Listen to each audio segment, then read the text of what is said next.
than like an actual diuretic. What, for new program changes? Yeah, just for this show. It's just what we're doing for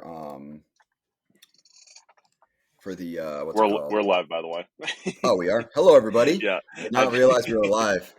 I I've did that been just chilling, intentionally. playing a few seconds of RuneScape here. Let me turn up my gain because it's definitely way too low, I think. Yeah, I was just talking about my my water intake. Yeah, there we go. Okay. That should be a bit better.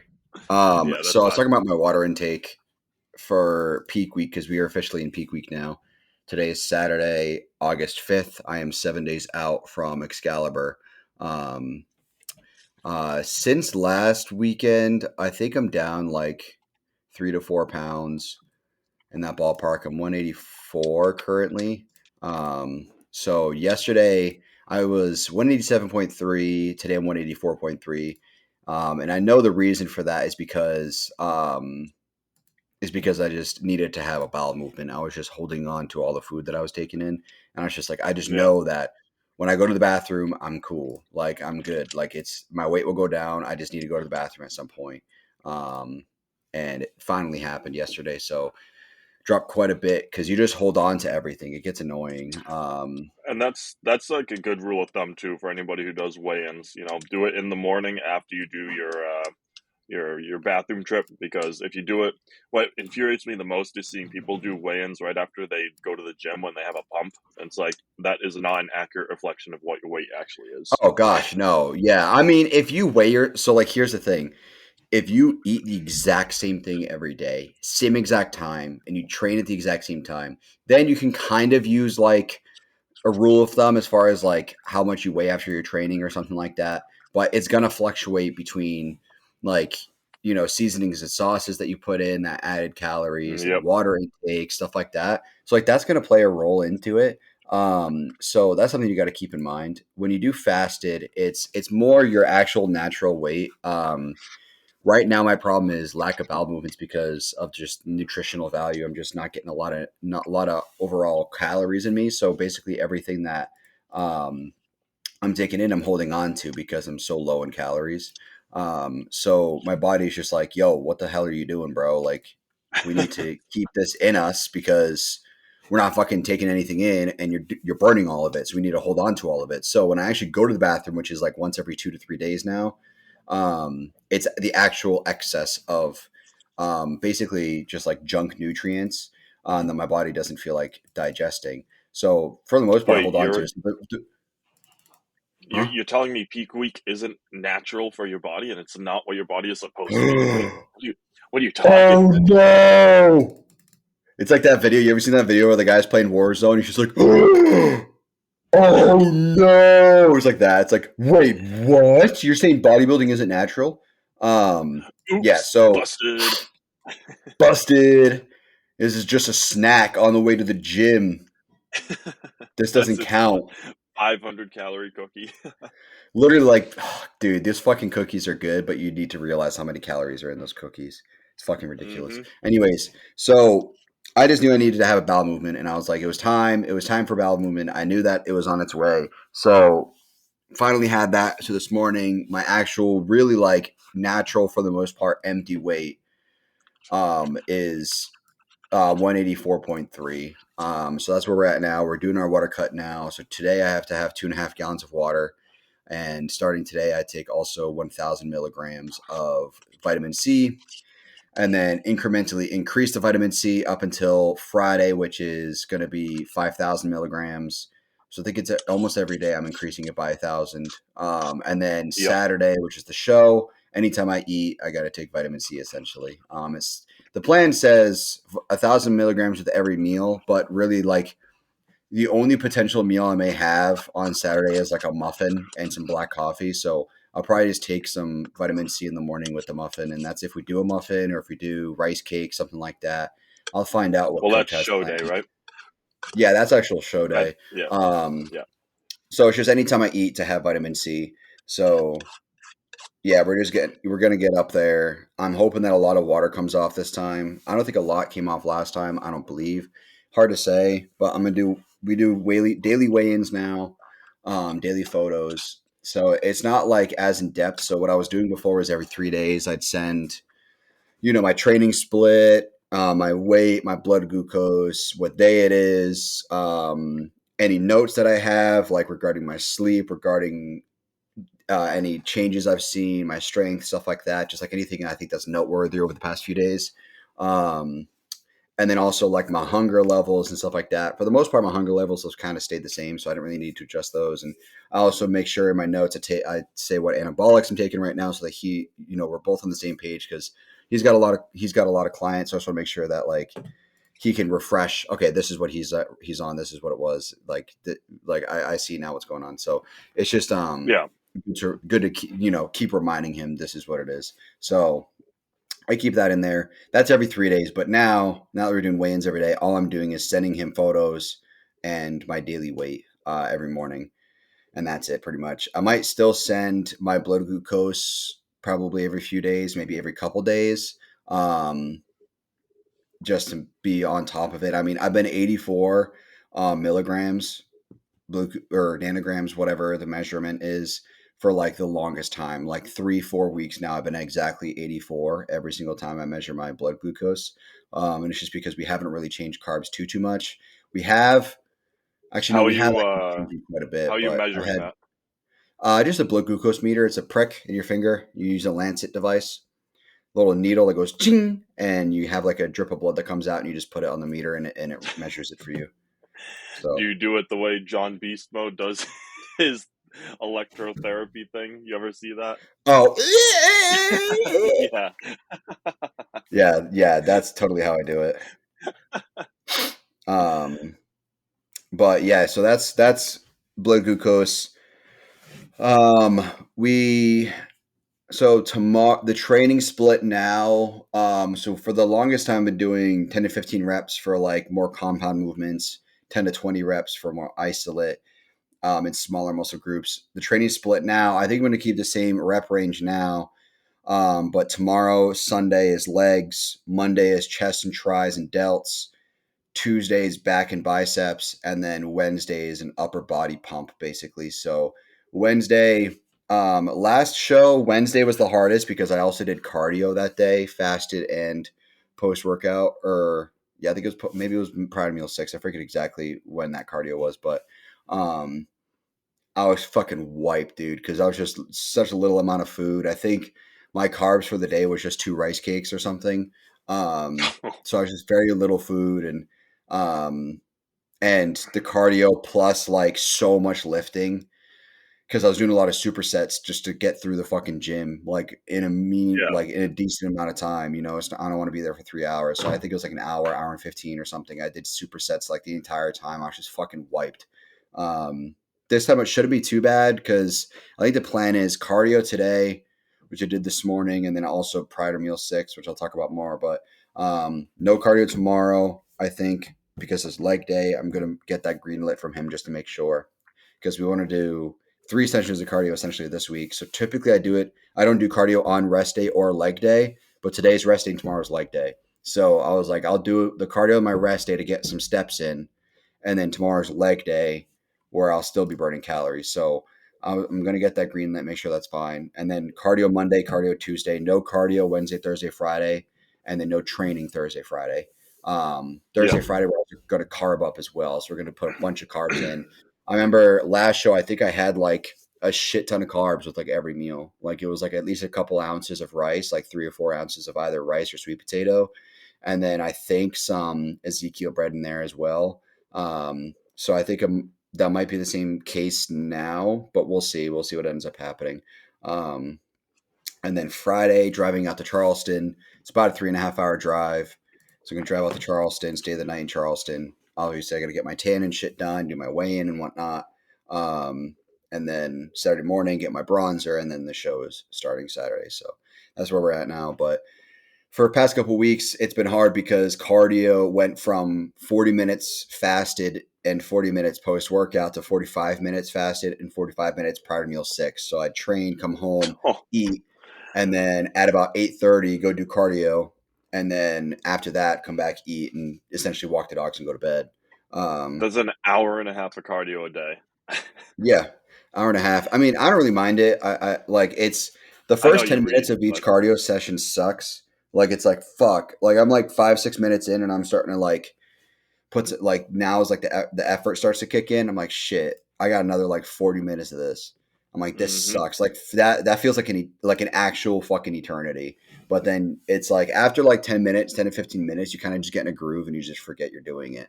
Um, and like you said, I read, so I just kind of try to get my mind in the book as much as I possibly can, and just forget about the cardio I'm doing. Paul becomes Harry Potter for the next 40 minutes. Hey, I'm listening to Harry Potter. That's when I'm driving. um, I yeah, I'm have going the through a bunch of different Sorcerer's books. Stone. Maybe live eternally. I'll never die if I had the Sorcerer's Stone. Which I just found out what that even was. Like I've watched the movies throughout, like kind of a couple times throughout my life, but like I didn't know what it was. And then I'm like, oh, so that's what the Sorcerer's Stone is. And Yeah, now I'm on Prisoner of Azkaban, I think is just the second one. I forget. yeah. But yeah, I also finished Catching Fire and Hunger Games as well recently too. So the past week I finished like 4 books Yeah. between I audiobooks and reading. I'm behind on my book grind, so I need to get back on it. But Yeah. It's hard for me to find the motivation just because I just lack the dopamine for it. I don't want to do it. And then I just started and yeah. I enjoy doing it, I enjoy listening. So I'm like, it's just starting shit. That's my problem right now. Once I start shit, I'm good. Well, I was gonna say that's also due to. I'm guessing you have Adderall cut out again, It's been and cut out that's since before last show. yeah. So that's a big reason for that because that's like a Hmm. Kickstarter too. So Yeah, it really is. So it's hard. My quality of life is drastically lower without it. A lot of people think that it's for focus, and it's really not. Adderall actually calms me down. My mind is just like it goes from like an 8-lane highway where every single car is changing lanes to like a 1-lane highway where I'm just one car driving straight down the road. It's just and no one's using blinkers. yeah, they just shove their way in between each car, and it gets frustrating. And then there's a roadblock up ahead, and the roadblock is just chores, and I just don't want to do them. I feel like yeah. Anyways, it's just it's no fun. The quality of life isn't the best. So that's your one of the wife, things I'm really excited for. your wife is the hitchhiker you passed 3 miles past. Literally, she's talking to me, and I'm like, I got nothing. I'm sorry. I forgot what you said about 3 seconds ago. Like I could Yeah. literally look at her and listen and still forget what she said after Does about that four affect your seconds. training at all? Not really. I can stay focused during training, and the dopamine from training is pretty good. Especially like yesterday. Like I had such a fucking gnarly arm pump yesterday. Like I had so much fun training yesterday, even though I'm on such little amount of food. Like my pre-workout carbs right now is just 2 rice cakes. I have more carbs, so like meal 3 is 4 ounces of sweet potato, which kind of fuels my workout a little bit because my workout's a few hours after that, so that fuels a little bit. And then I have rice with meals 5 and 6. So my last 4 meals of every day have carbs, but 2 rice cakes still kind of sucks. So it's like I still kind of feel dragging, like I feel like I'm dragging myself through the workout sometimes. But like yesterday's arm pump was just so good. I was just like, this is fucking awesome. Um, I don't know. I don't really know exactly what changed it. I think it was just I it just worked. I don't know. Something just worked. So the it was uh good. the hot mom at the gym was there, and so Paul got a gnarly arm pump just for that. Yeah, that's why. That's totally why. There's a guy there with a fucking camera and microphone and shit. I'm like, who are Oh, you? I've never seen you the here before. influencers. Yeah, this like guy influencer came in, and I'm just like, who the like? He's recording himself on like a tripod gooseneck thing, and I'm like, I've never seen you before. Why are you here? I was gonna say I just got a tripod that can do vertical portrait mode shots for my camera, so now I'm gonna be finding Hmm. excuses not to bring my camera to the gym. Yeah, yeah, Just every session taking pictures and videos. that's hard. I mean, right now, I don't like. I'm like, oh, I'm not gonna take photos or videos. I'm just gonna focus on my workout. But then, like, I like because I make almost daily changes at this point. It's like I want to take photos and videos because I'm Yeah, seeing a different look every single day. So that's hard. But like if I was maintaining or just kind of going through like a recomp or some shit like that, then I take a lot less photos and videos. I mean, there was times where I wouldn't post for like a month to social media just because there wasn't anything for me to post.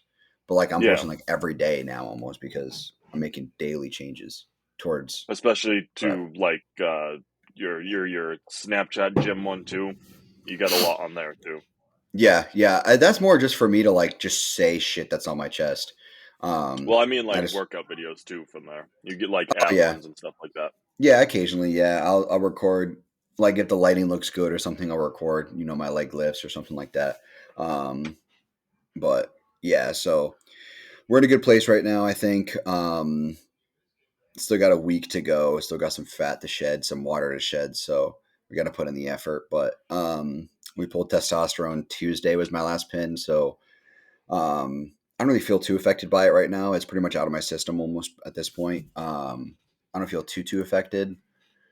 But I think Tuesday will be my last time pinning Tren and Mast. And then I got to find out the rest of it. But we also added in Winstraw since the last I time we was gonna recorded. say, I remember you Yeah. saying that with Winstraw. Yeah, I don't like Winstraw is an oral, so a lot of time it kind of takes longer for you to really notice any big differences. So as far as like, let me see what people experience even with Winstraw. Come on, I can't type. Yeah, it's more. Yeah, so it's making Winstraw. I mean, it's increased strength, collagen synthesis, hardener. It is a hardening agent. That's true. I have noticed that. Like, I can cramp my muscles like a motherfucker and make them super hard. Um, I thought it was Sexual hormone also binding. a fat burner. It is a fat burner, but I'm taking Clen, which is definitely my main fat burner right now. It is fat loss is one of the main uses for Winstraw, that's for sure. Muscle preservation, the enhanced performance. So it's like hardening agent with a little bit of strength increase and better endurance as well as fat loss. So that's what Winstraw helps with, but we only run it for the last like 2 weeks of prep for this show and last show. So it's not like we run it for a long time. But yeah, Clen is definitely the main fat loss supplement right now, and then Tren is the grainy, and Masteron's also fat loss and all that. So yeah, we got a few things Do going you right now. do you still have the different sized but same dosage Clen? Yes, That you yeah. that So you I posted have was so weird. yeah. It's just because it was two different sources. One guy gave me his, and I knew his was legit because he said he was taking Clen for a bit and he just couldn't do it. He was too jittery. It was too much for him. So I knew it was legit. And then I got my stuff from my guy, and the pills are like completely different sizes. But the bigger ones I cut in half to get 20 micrograms out of it, or milligrams or whatever it is. So like my smaller ones are much more of a bitch to cut. So I use those as the 40s, and then I use the other ones as 20. So I have 60 and then 60. So I use a small one and half a big one, and the small and half a big one. Yeah. That's what I do every day. So, yeah, it's personally, I love Clen. It's don't take anabolic steroids, guys, but fuck, I love Clen. Oh, it's so good. I feel so much better when I'm on Clen. Paul, how are you intaking Clen? Well, I'm crushing it up and snorting a line of Clen. Yeah, that's the perfect way to do it. I burn it on a spoon your in a your coach liquid and inject your, it. your coach reaches out and is like, "How's your intake going?" I'm like, "I've been doing this with Clen." What? I've been taking it as a suppository. I use a douche. That's Yeah. it's better How to absorption, get dude. Straight to the bloodstream. dropped by your coach 101. You know what? What'd be funny is somebody was just like, dude, I just crush it up and dry scoop it. Look, Clan just, I mix it in with my pre. yeah, I forget it's even in there half the time, man. It's the way to do it. It's just straight No, to the bloodstream, dude. you get so what? You probably have like a 20 tablet pack. That's about what it looked like. So the one I was given was, I think it was 25 or 30. I Okay. think it was 30, and then I bought 50. Well, So let's say it's a 25. Then you pop them all out, you crush them up, you put in the tub of creatine, you mix it up so you don't know what's what, and then you yeah, just scoop. you just hope for the best. You're just like, I just hope the dosages are right. Which, speaking of which, people have I don't know if you've ever read about this or seen videos about it. So you can essentially make your own pre-workout. You can buy all the ingredients from pre-workouts and mix them yourself. And there's people who've done that and fucking killed themselves because they'll overdo the caffeine or something without realizing it. And when they Mm, mix it all up and take a scoop, they're taking like grams of caffeine because they did the math wrong, you know? So like, that's why like people who've, I think it might've been Rich Pion. I'm not sure exactly who it was. Someone who owned a supplement company was just like, they're like, I don't even care if you buy from my company. They're like, just do not mix your own pre-workout because we have a lab for it and we have a manufacturing facility that gets it perfect every single time. He's like, there are people who yeah. hurt themselves mixing pre-workout. So please don't do it. But yeah, so that was just an addition to what you're saying. But yeah, I bought some creatine recently. That was actually decently priced, and we're gonna pull it for peak week, so no more creatine really in my system anymore. Just because of water retention. So I'm We just actually mentioned this last week too, but creatine is creatine wherever you buy it. Like yeah it's creatine. Like don't worry about what you like. I get Walmart brand creatine. It is not like yeah. you are I not. get it from That's Amazon, just it's like whatever brand is cheapest. it's it's like the one of the only supplements you don't have to worry about where it's coming from or what brand it is because creatine is creatine. The ones that are like I think it's the ones that claim that they have because five milligrams is the average dosage for like when you Yeah, the put it in and efficacious like dose. yeah and but like per scoop like it because it's I can't even explain it. But then there's the ones that claim that there's higher, like the 8 gram or 10 gram ones, and you really don't need it. You just need the 5 gram one because your body's just gonna pee it out. You don't need anything else, and it Yeah, really doesn't matter where you get it from. yeah. And And the other that's thing with exactly creatine, true. And that's what's that? exactly true for anabolics. It doesn't matter where Yeah, you get it from. doesn't matter where you get it from or how much you take. You just pee out whatever you don't need. Take all the testosterone in the world. You just pee it out, Yeah. So how much are you pinning? 3 grams of test a day. dude. My body Wait, pees it out. I saw this. I saw this post from someone I follow, and it's so fucking true. This guy was like, if we're talking about anabolics and you tell me how many milliliters you pin instead of how many milligrams you pin, you have no fucking clue what you're talking about. And I'm like, yo, it's so fucking true. Like, imagine like, oh, I pin half a milliliter every 2 days. It's like, well, how much is that? It's a half a milliliter, dude. How much is the testosterone per milliliter? I don't know. You're an idiot. You're an idiot because you have no idea what the fuck you're pitting. So he had a My really good body point. pees it out. Yeah, I just pee out whatever's left over. Um, but yeah, no, it's fucking wild. What people will do without even realizing it. But yeah, it's true. He called that shit out, and I was just like, damn, I never thought about it that way. But if you measure in terms of milliliters or number of pills, you have no idea what the fuck you're talking about. It's all milligrams. It's all a measurement. It's like saying, oh, how No, much it's like creatine do you take? One scoop. yeah, once. How much is that? Or like, how much protein powder do you take a day? One scoop. How much is it? I don't know. I just take a scoop. Well, how much fucking is it? I have one chicken breast every meal. How That many so ounces? I was actually One. describing my diet yesterday to a buddy of mine, and he asked Yeah. me what I put in for measurements, and I'm like, I do, my base one is like a cup and a half of rice with between 10 to 15 ounces of chicken. And he goes, how much is that as a chicken breast? And I was like, I can't answer that question. They all vary It so much in it, size. Like, I'd be it like, doesn't work. cooked, maybe two, sometimes three, sometimes one, depending on the size of the chicken breast. But yeah, and It's you can't really measure. no, buddy, this is a pack of chicken breast. This is 3 pounds of it. There's 6 in this one and 5 in this one, and the same weight. Why would I go by number of chicken breasts?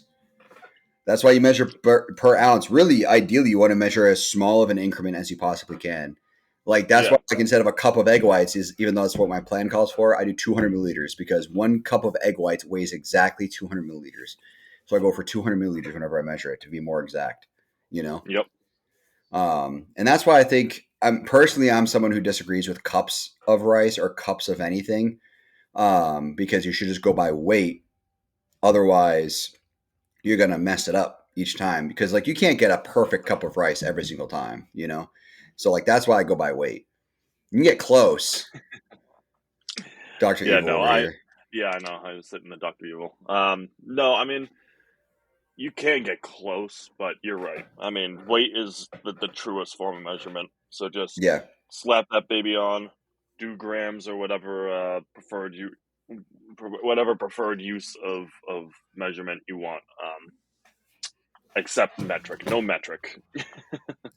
It's bald eagles per freedom versus kilometers per hour. So if I did it this way, yeah, what the fuck is a kilometer? I'm having 9,463 milliliters today. That's how much milliliters I'm having. Got to measure that out precisely with an eyedropper and everything. So stupid. I get up to like 9,400 and then do the rest with like a syringe. It's like, okay, I got to get exactly the right milliliters. There's like one drop at the end of the gallon jug. Yeah. I like a drop. I'm like, no, my water's not perfect. There's a drop in the gallon still. But yeah, no, you got to do weight and milliliters and all that. And then I also hate the term fucking CC as well. When you're talking about pinning, like you just pin a CC.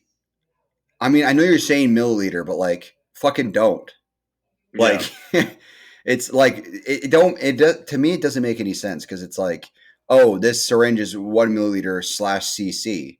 Well, just fucking call it a milliliter. Because I don't want to say like I'm taking 0.125 cc's. I'm taking 0.125 milliliters, 1/8 of a milliliter.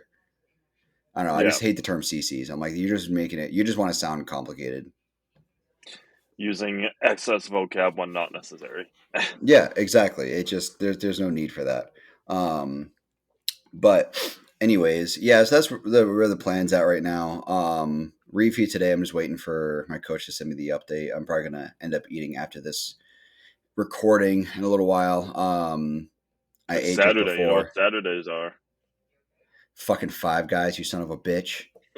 But it's okay, because next Saturday I'm probably going to get a burger and fries between prejudging and finals. At least I'm hoping. Yep. I'm hoping I get a meal between prejudging and finals. So it's just today's the last fucking day to sit here and suffer from looking at your Five Guys. But Saturday, Sunday, I think I should be able to for the most part, eat whatever I want. But when I do come up next week, Monday, I think I'm back on plan. We're going to do a solid rebound for 2 months. So it's gonna be more food and potential refeeds here and there, and I might ask and be like, "Hey, can I get like a healthy meal out with my friends and family and whatnot?" But is it next week you're up Monday through Friday? Yes, yep. Monday morning to Friday morning of next week, I'll be flying up. So okay, I'll be up there then. I think the plan is lifting usually around 11 or noon, but I do want to hit Empire with everybody, or Vanarchy with everybody, or whatever at some point. Me and Cam will be going to train most days just at Vanarchy or something, from like 11 to noon or something like that. Our Cam, from Bachelor Party Cam. Oh, but he lives in Pennsylvania. Yeah, he's driving up because I'll be up there. Okay. Yeah. Okay. Yeah, so he's coming up because I'll be up there, so everybody will be together. He commutes from Pennsylvania. Yeah, on the reg. Yeah. Every Sunday he drives 8 hours just to train for Monday through Friday. So yeah, he'll be up there. We're all yeah. So it'll be fun. It'll be good. I'm excited for Vanarchy. Empire, I never really got attached to, so we'll train at Empire, but it's not the nostalgia of Vanarchy. Nothing will ever be Vanarchy for me. So I mean, it's your first home gym, Like, yeah, it's my start. It's the first one you got like attached. That's like for me with Empire. Like I go to other gyms and I try other gyms, but it's not my first home one. Yeah, and Planet Fitness doesn't count. Yeah, no. Planet Fitness does not. Which I might actually get a membership at soon, so I can go tanning there. You can. I might do that. You can get away with that. Yeah, it's like most tanning places are like $30 a month for like their cheapest tanning beds, but like the tanning bed at Planet Fitness, it's like $25 a month, and I could tan at any of them in the country. So if I'm like up north, I could tan there when I'm in Massachusetts or something, And use the hydro massage while you're there too. What the fuck? What even is that? What the fuck is that? It's a bed that has a heavy plastic tarp like the what you lay on, and it's basically just water jet guns that fire at different muscle groups, and like you don't feel the water because you're on a bed, obviously, Yeah. but Yeah, you don't get it's wet. it's basically a massage gun just with water instead of a massage Yeah, so gun. it's just like pressure Yeah, kind of exactly. shooting at different. Huh, It's interesting. it's literally like if you stood outside and I took a hose to you and I was just hitting different spots. Huh, It's I yeah. mean it does it in movement, so it's not the same, but it's Yeah. essentially like just getting blasted with a hose. Yeah, interesting. Um, yeah, my mom kind of convinced me to get potentially membership one day just because their tanning beds are the standing ones, which are pretty good usually. Um, and it's also cheaper too. It's pretty cheap for what you get, which is good And we as turn far as around tanning for one goes. second and Paul's sponsored by Planet Fitness and doing all his lifts there. Yeah, with the 70-pound dumbbells. Hey, Lemonster has 75, so you can really Whoa, get shredded there. whoa, whoa! The gym I go to now has like 180s or 190s or something. I think Van Ark is Yep. like 200s or some shit, but 70s Yeah, is not Empire enough. goes pretty high. Empire goes pretty high. I mean, 75 is lower than my first set for single arm rows. I start at 80s on single arm Yeah. rows. That's my warm up, but it is what it is. I mean, there have been some pro athletes, pro bodybuilders that just lift at Planet Fitness because it's convenient. It's convenient, and they can train wherever they want. They're always on the road and whatnot, so that's where they Yeah. go. And I mean, it's possible. It's just not ideal. But it is what it is. It's it's like Hmm? when Brian Shaw and Eddie Hall went to Planet Fitness and did their did you ever see this video? Yeah, yeah. Brian Shaw's done it a couple times where he go to Planet Fitness. Well, this one they went and they were trying to make as obscene of noises as possible. Yeah, they're like I think I think Brian Shaw did it with Jujimufu and they got kicked out. They had full clothing on. They weren't making any noise. All they were doing was just lifting the appropriate weight on the machinery, Yep. like for them to train, and they got kicked out. That's it. Like they didn't slam the weight. Like they followed all the rules besides just being strong. That's it. Yeah. And they got kicked out. But people forget But like it's how genuinely strong these motherfuckers are. oh It's yeah. Oh yeah. absurd. Like Well, I there's mean, a you see the Atlas stones and you in theory you're like, "Oh, that's not too bad." But then it's like an Atlas stone is absurd. Like even the lowest weight is still like what 150 pounds, something like that. yeah, and they're a Which bitch to like grab.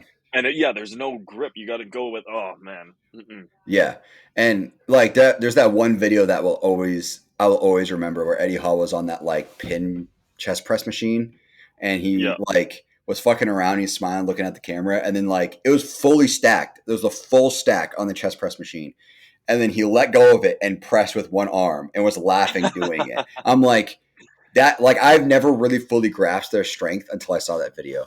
Like it's yep, so absurd how strong these guys are. You can't even comprehend it. You can't even like it's just you have to see it to believe it, and that's yeah, what really made me click. Like, wow, that's fucking crazy. Because like I could maybe do a full stack for like a few reps, but like he did one arm and did it for fun. Like he was laughing doing it. I'm like, that's fucking crazy. So yeah, it's those guys are wild, but they're also heavy as shit and tall. So Well, I was gonna say also the other way to see the truth of that is just look at Brian Shaw handing out the the Olympia awards, yeah, yeah, in comparison to Sean like Clarita, but Sean half Clarita his is also a size. small guy. Yeah, No, he's I a know, he's but a tiny still, ass dude, but yeah, no, yeah, Brian Shaw's a gigantic dude. He there's a video I watched a while ago where he had to buy a suit, and he goes to big and tall stores that specialize in making them for big dudes, and even they have trouble like building a suit for him because of how yeah, big he is. Just tall and fucking wide. Like he doesn't have a belly; it's his chest and his back, and like his thighs are way bigger than like his ankles and shit. You know what I mean? It's like that's the problem that they have. Where with guys who are just very large, they're just fucking squares or rectangles. So they just need to make like a flat, straight suit. But for him, they actually need like a V taper in it and shit. It's actually like a yeah, problem. And he also has to pay out the ass for food and clothing and all that shit too. Which, speaking of which, you know what's going viral right now is Jay Cutler talking about his how much he used to spend on food back in the day when he was a bodybuilder, when he was going for the Olympia and all that. He It was, spent didn't he say like like 50 grand a 10K a month? year, about Oh, 50 okay. grand a year. He would Okay. spend on food, which like equates to almost $1,000 a week. And I'm like, what the fuck are you buying? That's 1,000. Even if you took in 10,000 calories a day, like there's no way it should be $1,000 a week. Well, so here's the thing. He made so much money and still makes so much money off of sponsorships and Yeah, winnings and whatnot. So at that point, you don't have to worry about what kind of meats you're buying. So I'm guessing he was going like, you know, prime cut, fucking steaks. Uh, Chicken might was probably like the local. I would have gone local with well, everything, I was honestly. gonna say like just for like convenience, the pre-tenderized or pre-cut tenders just to like make everything all like Yeah, convenient and everything like, and just you don't have to worry about paying because you have he essentially has unlimited money. Like he's not buying super extravagant things, but for food and whatnot, he has unlimited money. So yeah. I mean, he was. I mean, you know you win the Olympia 1 year, and that's going to fuel bodybuilding for the next like 4 or 5 years. You know what I mean? It's like you yeah, can just put that money towards it. Like that's one of my biggest things is like I don't even necessarily like. Obviously, I want to be pro, and I would love to be able to live off bodybuilding. But my biggest thing is just I want it to pay for itself. That's my goal. Like that's my ultimate goal. Is just have it pay for itself. You know, sponsors or shows or whatever it is, show winnings. Just be able to like be like, all right, so now bodybuilding doesn't actually cost me anything because this is how much I'm bringing in essentially per month, and this is how much it's costing me per month.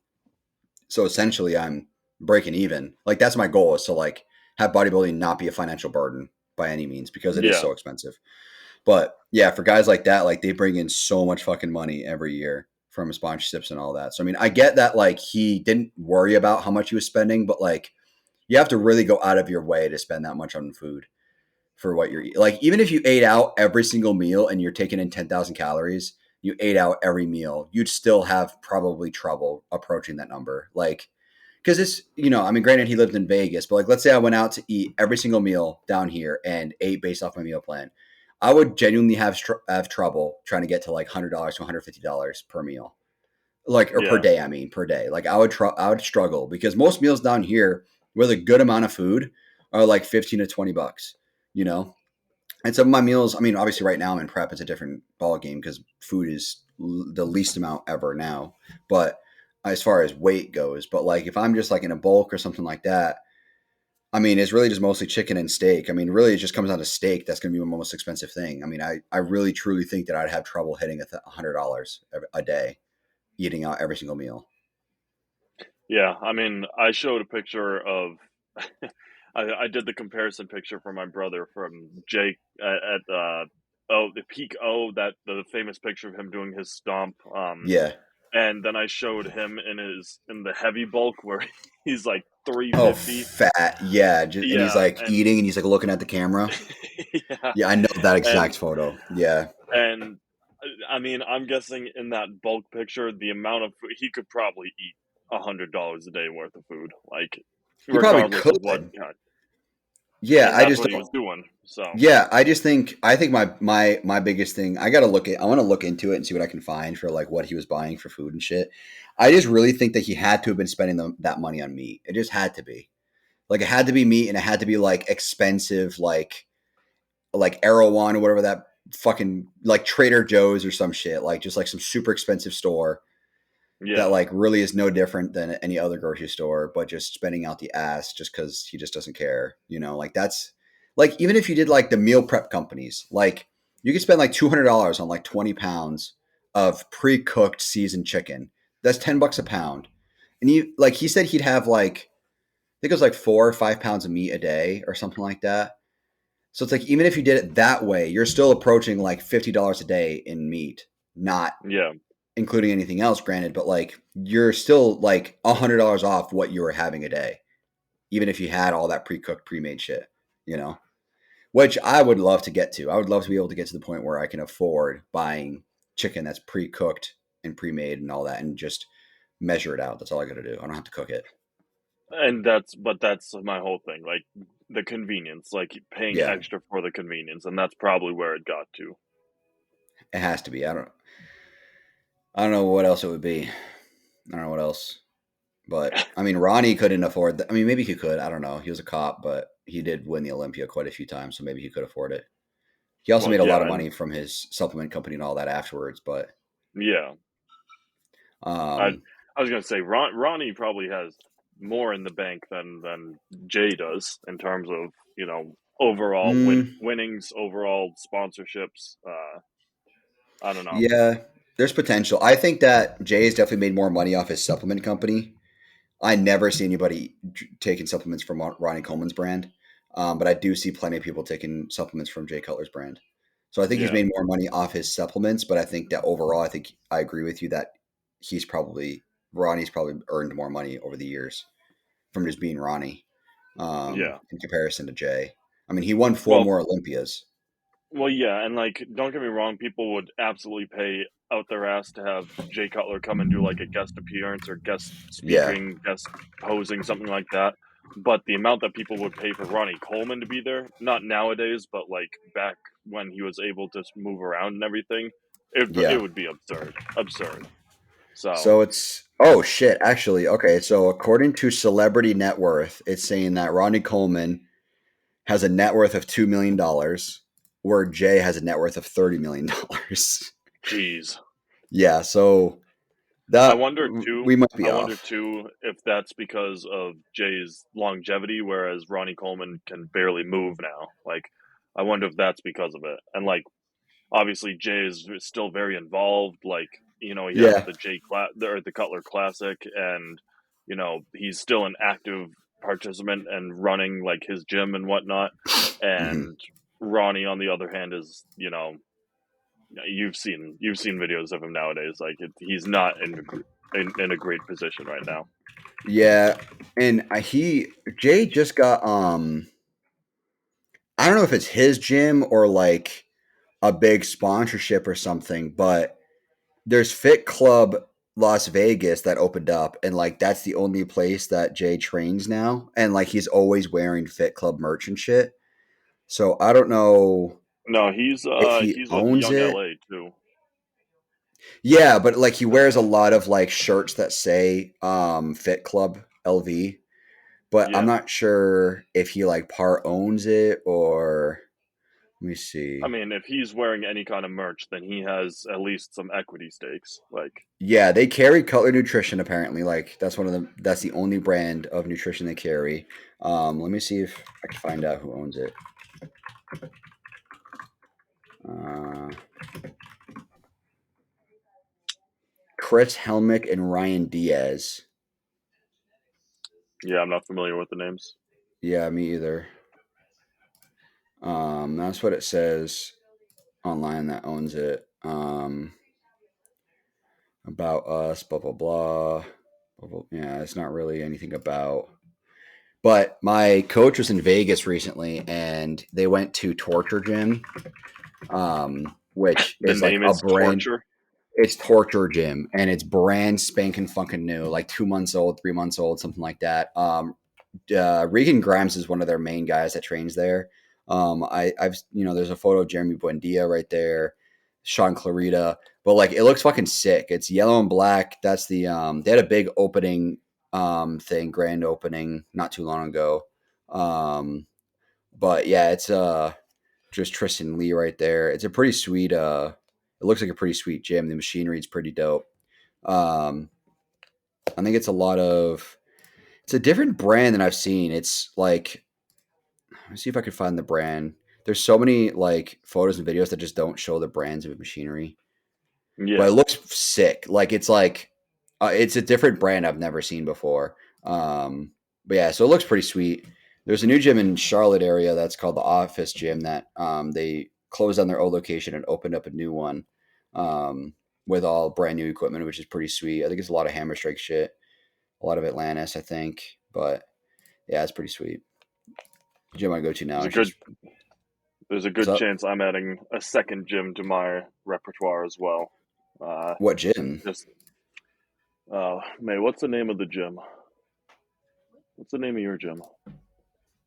Yeah, it's called Ultraflex. It's out east. Oh, wait. And it's got the old school vibe that Empire has. Yes, August. Okay, that's where I thought that Yeah, was. yeah, I've heard of and it. that's just for convenience of where I spend a decent amount of time or will be spending a decent amount of time. So, Yeah, I mean, it looks pretty dope. yeah, the only thing is it's not 24 hours, and I love my 24-hour Oh, gym. yeah, that's kind of a bitch. That's like my like. There are days where I don't work out until midnight, and I like to be able Yeah, to have the convenience of doing that. But I'll just stay in Leominster for Empire for that. that's true. I mean, it looks pretty dope. Yeah, it's got The sick equipment's pretty artwork sweet. too and everything. So Yeah, that's pretty standard now with new gyms is like spray painted or whatever, like walls and shit. yeah. What's the main brand? I can't. Watson Gym Equipment. There's a lot of Watson. Oh fuck! This might actually be the brand that supplied Torture Gym. I think. That's No wild that shot. we just brought that up. I mean, it looks very similar when I clicked on that so post. so enjoy your dreams of going to Torture Gym. I'm gonna have the same experience. Maybe I'll check that out when I'm up there. Let me see. How far is it from like your guys' area? Like, how far is it from like Leominster, Fitchburg? from Like, from me, it's about an hour. it's about 12. It's about 13 hours for me right now. That's nothing. That's a short commute. Yeah, hour and 18 minutes from my mom's place. Yeah, it's near Boston. Okay, that makes sense. Yeah, Yeah, I maybe I haven't won't picked check up it a out. membership yet. Yeah, I was gonna Yeah, say next week I still won't have checked it out. So yeah, you get no money down first and last month free with a year's contract if you sign up this month. That's a pretty good deal. But yeah, there's a new gym opening up here. Let me see. I forget what it's called. It's kind of like an influencer gym. that's what Empire's turning into. Yeah, I'm sure. Oh, it's Core 24. Yeah. Core 24. Yeah, it's Core You have to 24. They be got a lot of like, what's up? you have to have at least 24,000 followers to use it. 2,400 followers. Do you have 24 million followers on TikTok and Instagram? No? Get the fuck out of here. Yeah, it's like a lot of I don't know. It looks interesting, but I don't know if I'll ever get a membership there just because it's definitely like broccoli head territory. Well, that's kind of like not the broccoli head part, but the influencer part and like follower, not follower like necessity, but that's like how Bradley Martin's gym, the zoo, is it just the zoo or Zoo culture or something? zoo culture? That's what it is. Like Is that the what it is? amount of Yeah. influencers there, yeah, and like you, it's not that you have to have a ton of followers to be there, but like if you're taking videos and shit in there, you have to have like the backing to support it. You can't like I couldn't go there and start filming stuff, you know? Like There's a gym in Tampa that's like that. Let me see what it's called, where you have to get approved to get a membership. There's a couple powerhouses, which is dope, but there's one gym. It's where Derek Lunsford trains. MI40, that's what it's called. MI40 gym in Tampa, Florida. It's like yeah. fucking. It looks amazing, but you have to like get approved to go. Like you have to apply for a membership. Um, so they have like a limited number of spots. Like they're not going to just let anybody in.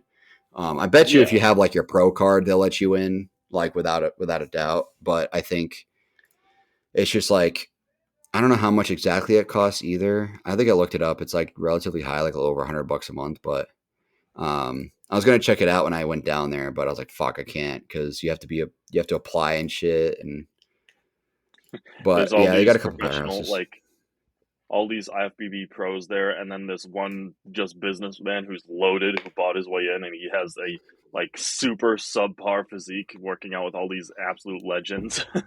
Bro, that's just fucking that's just Equinox Gym. That's all Equinox is. It's just people who are rich who just want to say they go to the gym. Yeah. That's Equinox for Well, you. $300 isn't a month Equinox for the one? fucking.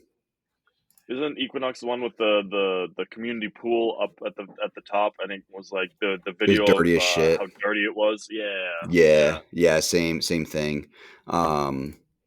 Yeah, it's the same gym as that. They're not I don't know, they're not worth it to me in my opinion. Like it might be cool to check out one day, but like I don't think it'll be I think it's like a gym designed for people like you and me. I think it's just people who are there just to stay healthy while they're on business trips and shit. yeah. So, We're not in it to be healthy. no, I am very not that. Very not. Very much not. This is not my reality. But let me see. Expo Pass. I'm looking at the Olympia tickets. I'm curious how much they are, just because we were talking about Florida. Yeah, $197 to $249 just for the Saturday evening finals, which start at 7 p.m. interesting. That's fucking crazy. What's the pay-per-view cost? That those are 50? tickets. Let's see. It's probably 50 or 60. Let me see. Yeah. Um, yeah, video on demand. $35 for the for the Oh, that's replay. not Never bad. mind. Wait, that's for last year. Oh, Yeah, I'm not even seeing the option for 2023 yet. Um, oh. Speaking of tickets, the Arnold tickets are already active. oh, they are. How much are those? Oh boy. Well, that's what I'm looking at because we're going to be going to that. So. Are we? Where is that at? Cincinnati? Nope, Columbus? Columbus, Ohio. Yep. Yeah. I knew it was Ohio. I just forget what city.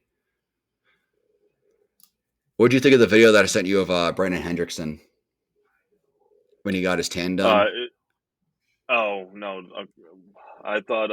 Never mind. Which one is that? Where'd you send him to me? The one I said where, in quotations, MP guys are small. Oh yeah. That's what. Yeah, where and he's just this absurd fucking beast of a man. Brandon, yeah, Brandon Hendrickson is like borderline classic. Like he's a pretty big dude. But yeah, that was a video from last year's Olympia with the tanning. When they got their tanning done. I can't stand the All smell right, of tanning so spray. It's like metal. for us to get, I'm having us get the Ultimate Expo Pass, which is a 3-day pass. We also Uh-huh. get an Arnold Classic Collector's Bag filled with exclusive Arnold collectibles. But that's $159, Oh, that's not bad. which is That's not not at bad. all what I thought what it was going to be. I mean, that's the Yeah, finals alone are like $200 for the Olympia, and you don't get the expo, and you don't get prejudging. Nothing. It's literally just Saturday's finals. That's it. yeah. This is that gives us Thursday 8 a.m. to 5 p.m., Friday and Saturday 8 a.m. to 9 p.m., and then Sunday 8 a.m. to 3 p.m. And does that include watching the prejudging and finals and shit? Yeah, you're in for everything. Okay, cool. That's what's up. Ultimate That's fucking what's Expo. up, dude. Yeah, provide admission to the Arnold Expo and all sports and events during the day except the Arnold Amateur Bodybuilding Championship Yeah. and the Arnold Showcase on Sunday, Okay. which you have to buy separate. But Yeah, Daily that makes Expo sense. provide access to the IFBB prejudging, Arnold Expo stage. They don't give access to the strongman stuff, but we don't really watch strongman. And then How do you even get into the Arnold Oh, Amateur? and do not provide access to the Friday night finals and Saturday night finals at the. Oh, well, what the hell? Hmm. Never mind. Let me. How do you even? That's weird. Let's see what the daily expo is. How much do you have to Oh, so pay the for? Arnold Amateur is just it's just a national show. So you have to place top 2 of an open class at an NPC national qualifier. So like if I wanted to do the Arnold Amateur next year, I'd have to qualify for an NPC national show or top 2 of an open class since January 2022. So I can get it really at any time. It's Yeah, fucking crazy. I thought it'd be more than that. But I'm granted the level of competition, I'm sure, for fucking Arnold Classic is absurd. Yeah. Yeah, $250 per This is one. class. This one really average physique just goes there just to say they I competed there. mean, don't hate the player, hate You the know what? game. You know what I mean? That's gonna be my one. You know how I told you if I never make it in and I just go and do one, my one will be the Arnold amateur. Yeah. That would be a very bad idea. They got men's bodybuilding wheelchair. There you go. Perfect. I'm gonna crush Men's the wheelchair open division.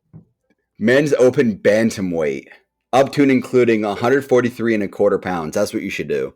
You should get down to 140 and do the bantamweight. You know how small I look at 140?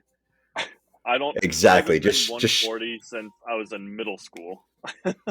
You can get like one of those like SpongeBob blow up like arms and shit, and just like, I'm just made of air. I'm 140. This is all just air. I don't really weigh. I'm not above 140. I'm hitting the weight cap. You didn't see I couldn't use these blow up arms and muscles. Well, this is the segue of the century. But speaking of weight caps, we got new weight caps for Classic Physique. Yes, we do. It's fucking exciting, and pretty much everybody who competes in Classic is happy about it. Very little number of negative comments, if any at all. And really, so for those that are relatively familiar with the weight caps or kind of know what they are, it's weight. So for Classic Physique, men's physique, which I compete in, doesn't have weight caps as of yet. They're gonna create one for individual heights to keep a uniform look, but Classic Physique has it, Men's Open has it, where you compete in based off of your height and weight. I think Men's Open is just like your division is based off your weight, so you could be like 6 foot, 180 or not 180, like 280, right? But then you could also compete against a guy who's 5'5" coming in at 180. It's based off weight. Men's Open is just weight. Height has nothing to do with it. But Classic Physique is height in combination with weight. So what they had to do, Terrence Ruffins and Breon Ainsley are two big reasons why they had to do this, where they increased the weight of pretty much every single height range. So it's about a 1 inch height range between each weight cap. Each show will have a different like weight range. Some of them will have 2 to 3 inch weight ranges. Some of them will have 4. Some of them will be like, 6 foot and up is a weight range, and this is the weight cap or whatever. It depends on the show, but they have the IFBB Pro League has a weight cap for each individual inch from 5 up to and including 5'4", and then all the way up to 1 inch all the way up to over 6'7". So what they did was for what they had to do is for the smaller guys, the shorter guys, they increased the weight cap by about 7 pounds for a lot of the shorter height ranges. I think it was like 5'8" and under is what they went up 7 pounds or something like that. But then the taller guys, like 6 foot and up, each weight range only went up, or each height range only went up about 2 pounds. So they're giving the shorter guys like Terrence Ruffins, like Breon Ainsley, who have trouble hitting the weight cap with their respective height, they gave them way more leeway of getting bigger. So Terrence is actually able to now like really improve his physique size wise. Same with Breon. Breon was going to 212 and he kept hopping back and forth between Classic and 212 because he was like on the line of like, all right, 212 is like not quite what I go for, but it's a better weight for me because of how much muscle you can put on. Where with Classic, it's more fits his frame and more fits his proportions, but he'd have to really cut back on the weight, and therefore his physique is going to suffer because of it. So this is great. I think this is really good. It allows the shorter guys to build a bigger frame and be able to have more of a classic look in comparison to the taller guys. And Ramon Dino also had a problem too, where his height at each show ended up being different because of how they measured it, right? So like that's why when I went to Victory Classic, I'm like, I'm 5'10" and a half. I'm like, I'm not really actually 5'10" and a half, but this is what they measured me at the show. So this is what they're going for the guidelines. So I'm like, this is what I am according to the show, which is fine because the shows are all 5'10" and up for most of the men's physique shows. So I'm good. I just do weight class or height class D. But what they might do now is for the top pros, like the Olympia competitors, this is the rumor, is that they might set like they might take I don't know if there's a rumor if this is what the actual president of the IFBB and NPC said, but what they're going to do is take the Olympia competitors and weigh that or measure their height 3 individual times over a span of a certain amount of time. And then they take the average of that and say, okay, your height based off this average is 6 foot. So now this is your weight cap, regardless of how much we technically measure your height at this show. You know, the Olympia, for instance, your actual like registered height is 6 foot. So you have to stay under the, which is great. I think that's awesome because imagine like, so the new weight cap for like 6 foot is 227 pounds, which is fucking heavy as shit. But 227 pounds for 6 foot. Imagine you're like, all right, I'm at 226.4 for the show. Then you show up and they're like, oh, you're 5'10 and 3/4. You're in the 5'11 division. And now you can't qualify because according to them, your height is too low for your division that you registered for, you know? Yeah.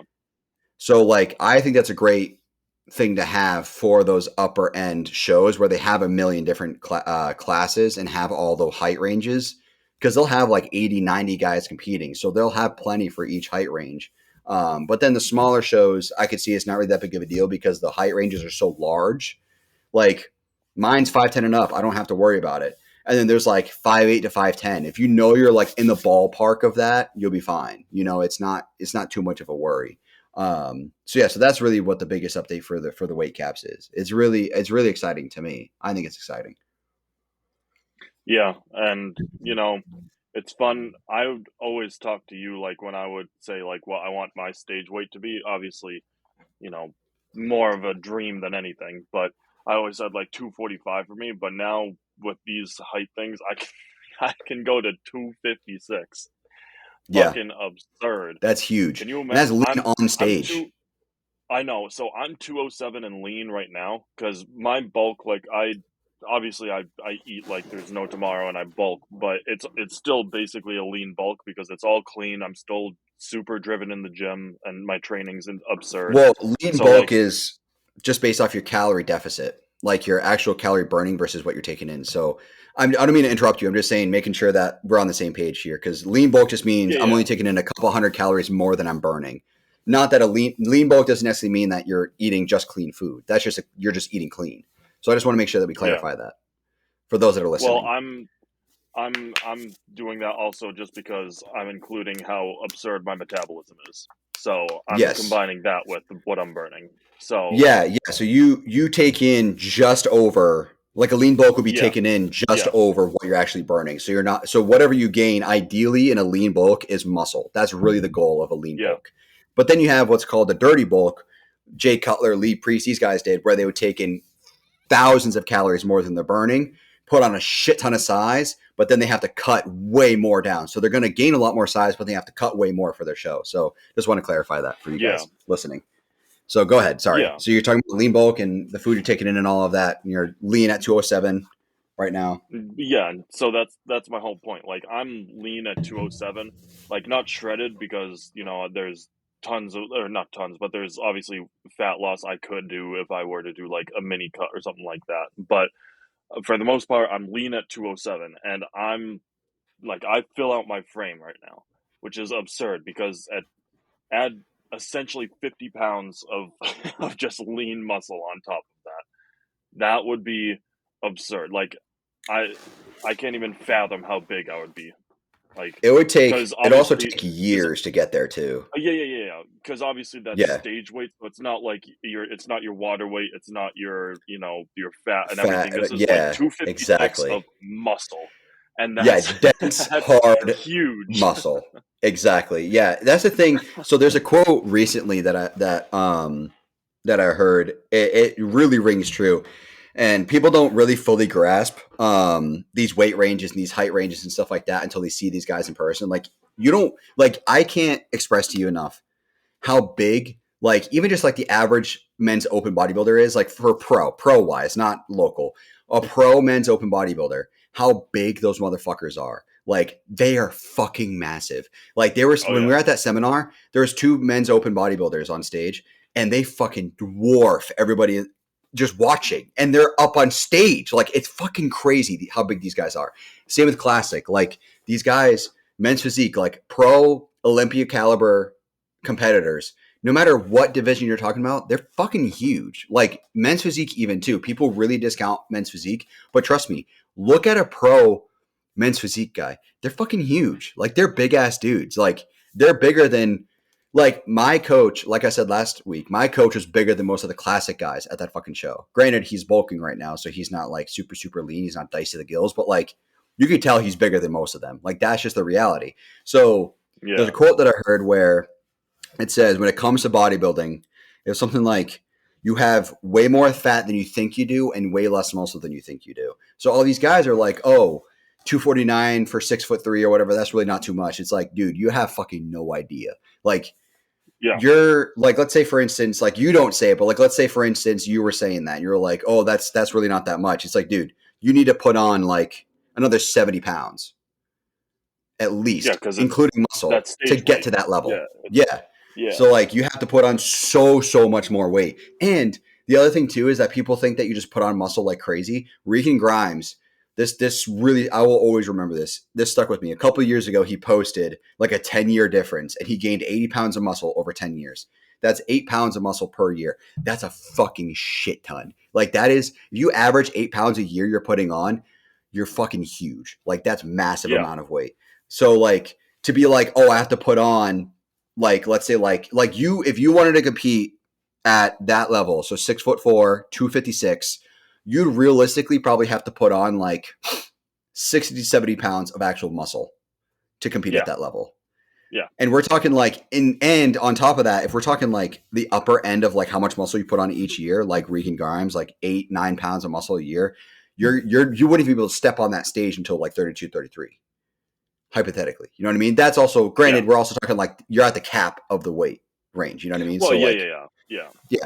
So like you can still compete like local and get pro and all of that, and still not even be close to that weight cap. You know, so it's not like you have to be that weight cap to like even consider competing. You can still compete along the way and do bulks, cuts, and all that up until that point. But like C-Bum, he's so high up there to put on a couple more pounds of muscle is actually like going to be relieving. Like he's definitely in prep now. Like we're about 12 weeks out or something like that from we're like almost exactly 12 weeks out from the Olympia. So he's probably in prep now for the Olympia. But like once this Olympia is done, he's probably going to do like a decent bulk for the first time in a long time because he's been at the weight cap for the longest time. So really each year, all he's been doing is just staying pretty lean. So that way his prep isn't as harsh. And every single year he just gets leaner and leaner and leaner for the show because he's able to keep better and better conditioning every single year. So that's also something to keep in mind too. But now that he can put on a couple more pounds of size, will he? Probably, because it just put him that much further ahead of everybody else. But it's going to be exciting when everybody else can put on all that size. Like Terrence Ruffins, I will always say as one of the best classic physiques ever, even at the weight cap they had. So like to be like, oh, Terrence can put on 7 more pounds of muscle. That's fucking crazy. Like he's going to look like a beast. Like he's going to be crazy. Like people, I can't even express like how exciting that is to me. Like that's so sick because I've always been a fan of Terrence Ruffins and like, dude, I really truly think that he could dethrone Chris given the right opportunity. And he just got it. He just got that opportunity, you know? So It's exciting shit. It's exciting shit. Whoopsie, they measured me at over 6'7". I'm going to 284, Paul. 284 fucking pounds. That is crazy. That's so much fucking weight. Dude, you'd walk on stage and the stage would fucking shake. Well, so it'd quiver. Now, like, at how heavy that is, like, that's men's open at that point. Like, well, man, I mean, yeah, you could realistically. I know it's different, like shape too, like physique wise. Yeah, but just on purely weight basis, like that's pretty much open. Yeah, we're talking men's open weight at that point. But granted, 6'7", you'd have to put on like you'd have to be like 320 on stage to do men's open just to be like to have a similar size, you know, just because proportionately it doesn't make sense, but. I feel bad for anybody who's that height. Like even for you, like 6'4", that's a bitch to compete with. That is a fucking bitch. Like 5'10" is like perfect, you know? So like, even though I'm potentially close to 5'10", I mean, anything higher than 5'10" is kind of at a disadvantage for height, you know? 5'10" is like the perfect height. So 6'4", that's a bitch. But you get to eat more. So there's that plus. You get to eat more, put on more weight. Yeah. And be stronger too because of it. I mean, my strength has been going up too, which is nice. Yeah. All you But tall dudes can deadlift like a motherfucker. I know you disagree because of the yes range of and motion, no. but I'm Yes, telling you, I especially if you have disagree. arms on the longer side, you have here's the other thing too. You have way more muscle mass than the average person because of your height. You're just going to have more muscle. That's just a reality. So because of that, there's also subsequently more strength, right? So when you're deadlifting is going to be one of your stronger lifts because of the overall amount of muscle your body can hold. Bench, no, Yeah. you're going to be at a severe disadvantage for bench, and arguably squats as well. But deadlift, because of how you're built, your height, overall muscle composition, and muscle amount. I know you disagree with because of range of motion, but if you just ignore range of motion for a second, I'm telling you, you're stronger than most guys who like for deadlift. I'm telling you, like there's a guy at the gym, the front desk guy at the gym I go to, he deadlifts 4 plates like for reps, and he's like probably Yeah. about my weight, or like he's like roughly like your frame, like he's roughly where you're at. Like he's taller than me by a few inches, and he's probably about where you're at. He's probably got a couple of years in the gym on you, but that's about it. So it's like, and he outlifts most guys in the gym. And it's just because he just has With way more muscle. with reps, if I did reps, I could do 4 plates because I Yeah, don't have to worry about the grip, and I'm just focusing on purely form. But which you should without be it, doing. I know, but Yeah. mine got I lost my reps a while back, and I just haven't gotten new ones. So I just do, I just chalk up my hands and I do it all natty. I'm such a a advocate for grips, not just because like, oh, blah blah blah, you should like put them on when you can't lift the weight or whatever. When it comes to back, for instance, is really the only time I use my grips. And something that I will always advocate for is grips, because when I lift with grips, my biceps are less activating, my delts are less activating. It's my back pulling from my wrist essentially the entire time, which is what you want to do. You want to pull from your Yeah, elbow / your wrist, your forearm. So like it allows you to really drive the weight way harder than if you just use your grip. And there's a testament to that because I recently, a few weeks ago, sent my coach just a T-bar row set. It was like, I think it was like 115 I had on the T-bar, and I was expecting 10, but I got like 8 or 9 or something.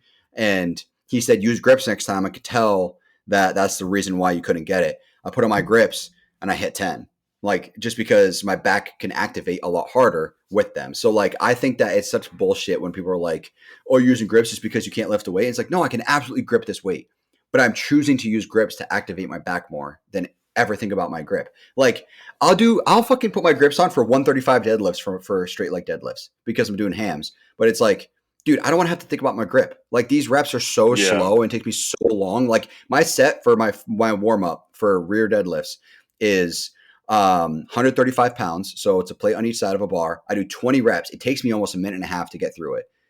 My grip is gonna fucking fail by the end of that. Like it's just yep. like I'm holding it for that, and I don't want to have to think about it. I don't have to think about my grip. I just want to be able to focus Here, on the muscle group I'm hitting. I'll order some new grips again. So then when you guys come up and we do it, I'll PR for you guys. Good. Um, I was gonna say you should get. I'm a big advocate for Cobra grips as well. Oh, Cobra I have grips. one specific one that I get. It's Yeah, I I want to forgot order what some brand Cobra it is, grips. but it's mine are just American flag ones. But I Mm, actually left them at Empire at some point, and the other day it broke my heart. It broke my absolute heart. But there's this dude who sumos all the time, and he sumos for like not for activating glutes, because if you sumo to activate glutes or hammies, like you do it like yeah. once a week or something. He does it every time he deadlifts, and I saw him using the rep, so he must have found them and just kept them, and it broke my heart because he was doing super short range of motion sumos with my reps, Mm, and I wanted to die. fucking sumo, dude. I hate Bane it. of my existence. I But if anything, I you see the anti-sumo ones where the feet are directly together. fucking, you also see deficit deadlifts too, where they stand on Yeah. plates and they have to keep their feet Yep. together. Yeah, that's like the opposite of sumo, dude. as well. It's I'm agreeing with you you. Like it's fucking whack. you know the video of, or the guy who posts the videos of him in his home gym and he's doing all the weird, like he's got the Yeah, like weird setups, and his deficit ones are like 4 foot block deficit deadlifts. yeah. I'm like, dude, you're gonna fucking break your spine, dude. That's so bad. What, It's while so he's on a bad. skateboard. Yeah. Oh gosh.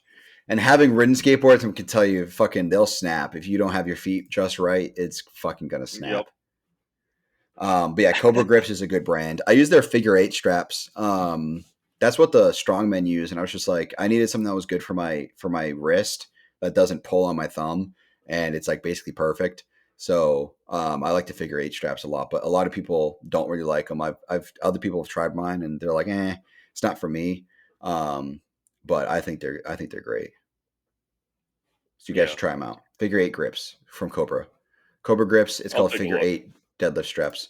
I like them because they're quick. You don't have to like wrap them around your hand. You don't have to wrap around the bar or anything like that. And you just like slip Oh, your that's part hand of in the one fun. end, wrap it around the bar, and then slip your hand through, and then you're good. But yeah, I don't like having to put them on and shit. And they take 3 seconds to pull off. You just let go of the bar and you go whoop, and they just come right off your hands. It's awesome. I think it's part of the experience putting the reps on, because during that time, like it gives me time to like not mentally prepare for it, but like psych myself up. And so then Yeah. by the time I'm locked in, then I have someone like annihilate my back with a slap or something, and then I'm good to go. Like And you that's can shake the bar when you're like testing it. You can shake the bar and the plates will jingle. the pull up, yeah. Yeah, you do like the like half like shake, you know what I mean? Just bend the bar a little Yeah, bit. yeah, Yeah, I haven't used those in forever. Those types of straps in forever. But yeah, It's I love just my figure I don't eights. know. It's just something to like, especially when I'm doing it like, no, like when I have people around, I'll take my headphones off. So like if they start yelling, like I feed into the adrenaline or whatever. So like Yeah. when I have that, and then I'm spending that time to sit there and rap, and not even if people are yelling at me, but if people are just there, like the atmosphere starts to build into it, and like I don't know, Yeah. that little bit of time is It's a like, vibe. yeah, it is. Here, one sec. I'm just gonna swap headphones real quick. One sec. My headphones are starting to Sure. bother me. Yeah. And while Paul's doing that, we can talk about something that's There super we go. important, which is don't sumo. I'm kidding. Yeah, I'm I was back. sorry. I was I'm good saying now. while you're switching your headphones, here's super important point: don't sumo. Yeah, don't do that shit. That's whack. That shit's whack. Whack as fuck. Yeah, sorry, my earbuds are just starting to drive me insane with the I've been wearing them like all morning because I did cardio this morning at like 7:15 or whatever it was.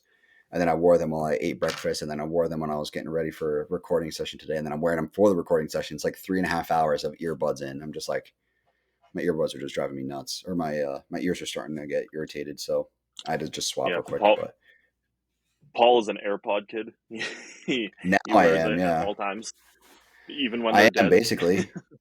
I love the quiet. I love the quiet that I can get from my earpods or my well, they're Yeah, the AirPod Pros, but I love the quiet that I can get from them. It's awesome, especially when I'm laying in bed and the fan's going, because I don't like hearing the fan in my bedroom, but my wife does. I'll turn on the noise canceling and the fan goes away. It's like, oh, silence, just pure silence. I love it, and I can read and fall asleep. But I had, speaking of that, real quick as a side tangent, I had such a fucking vivid dream. Like, one of the things that trend does to me is I have super vivid dreams. And my dream last night was literally about the show. It was about the yeah, show, and I showed up. It was dramatic. There's a lot of stuff I'm not gonna mention, but one of the things that was funny was that I showed up and I was getting my tan done, and this guy goes, um, he goes, what division are you doing? I said men's physique. And he goes, all right. He's like, from what I've seen so far, this is what was in my dream. It's not real. This is what was in my dream. He goes, all right, what I've seen so far, I'm calling you top two overall. hell That's yeah. what he said. I was like, fuck yeah, dude. And he's like, there's a small chance there's one other guy I could think off the top of my head, but I think you're gonna be top two. That's what I was thinking. Or that's my dream. And then like drama happened and shit and whatnot, but it felt real. Like I felt like I was actually there. So like I woke up, like Yeah, had like I woke up and read a little bit because I just woke up like full of energy, kind of like I just woke up, like fully woke up. So I had to read for a little bit and fall back to sleep. But like I built this like new motivation almost for the show because I'm like, I had this vivid dream and it just got me motivated, you know? God spoke to me and told me. Oh yeah. The universe and God were in my dream last night. I mean, we joke about that, but like, very well could have been what it was. Yeah. I mean, I think that dreams do have some power behind them. It's your subconscious. Your subconscious is way more powerful than your conscious mind. So I think dreams really do have some meaning behind it. And there's a lot of times where I've dreamt like the future. Like I've actually dreamt like I remember specific scenarios where like I dreamt something and it actually happened in real life, like the exact same thing. So it's like it could happen. Oh, I've been waiting weeks, but now we're in Christoph's conspiracies time. Oh gosh. Oh no. Aliens. No, Government has those approved dreams are from aliens. No, those dreams are from alternate universes, Paul, and you're seeing just a different version of yourself. I wouldn't be surprised if that was proven. I'd be like, that makes a lot of sense. That makes a lot of sense. It's not gonna lie, look into Neil deGrasse Tyson has talked about it. It's more or less proven. Yeah, it's pretty wild. That's an interesting concept. I just read a book called Sea of Tranquility. If you guys like sci-fi books, Sea of Tranquility is a quick read. It's a really good book. Really, really good book. It's a Matrix combined with time travel. It's fucking sick. It kind of makes you think about real life. Like you're like, whoa, are we in a simulation? Like, is deja vu really just corrupted files? Like these people, multiple people are experiencing the same thing. So is it really just corrupted files from like time travel or like a simulation or like what is it? Why are people experiencing the same? Because like what the premise of the book was that multiple people experienced the exact same thing over multiple centuries. So it's like, why did they experience this? They all heard this violin, a whooshing sound, and this other like metallic sound, and they blacked out and woke up about 10 seconds later. And it was all accounted in history. So it's like, why are these people having the same exact instances? And it's like, is this in quotations a corrupted file of the simulation we're in? You know, because it could be my corrupted it's file like hitting is that. Well, my corrupted file is that every time I go into the gym, I hear, "Yeah, buddy, my word." Yeah, it's in your head. It echoes. Huh. You black out for a second, wake up. Huh, huh. I was Ronnie Coleman for 3 seconds. I thought it was Ronnie Coleman. I'm like his twin. You're at the gym and someone comes up to you and you're like, "Why are you shouting that?" "Oh, sorry, I thought I was him." I manifested Ronnie Coleman, even though he's still alive. I manifested his energy and his spirit. I took some LSD before I showed up. Has anybody got any DMTs for my training? Microdose DMT throughout your session. We're back on the Mark Mentzer. Anybody got any meth? I'm kind of itching for it right now. Kind of itching for some meth. The itching and like the kick of needing your fix probably was like such a good incentive to like move some weight. It's almost like straight beta-alanine niacin that you're just experiencing constantly. That's what I imagine. Just constant itchies, just like butthole itches. Constantly because you're itching for your next fix. And yeah, you have the spider tinglies, but you think there's actually a spider. That's all the Spidey sense was for Spider-Man, he was just fixing for some meth. Yep. He took some pre-workout. Can confirm. He had some beta-alanine in his system, and that's what the Spidey senses was. That's why he started tingling. He took super savage. Oh God! And then you're like, dude, the pre-workout essentials for $30. I'm like, dude, I swear to God, if you buy that, I will fucking hit you. I was just saying what was on Instagram. I'm like, I looked at it. I'm like, that's the most fucking underdosed pre-workout I've ever seen in my entire life. I'm buying it now just out of spite.